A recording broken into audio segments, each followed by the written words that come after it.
gutters play an important role in safeguarding your home from water damage, and maintaining them is crucial. Check out this video for gutter cleaning and maintenance tips to help you keep your gutters in shape and avoid costly repairs. Clean your gutters regularly. Clean your gutters at least twice a year in the spring or fall. Any damage should be fixed or repaired at this time.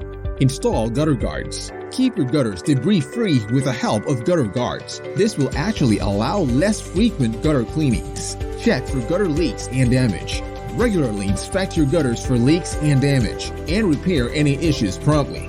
Inspect your downspouts. Keep your downspouts clear and connected to your gutters, and use extenders or splash blocks to direct water away from your home's foundation. This helps prevent water damage and expensive repairs. When you keep your gutters in tip-top shape, you protect your home from water damage, increase its value, and help keep away pests. Remember, a healthy gutter system is essential for a healthy property.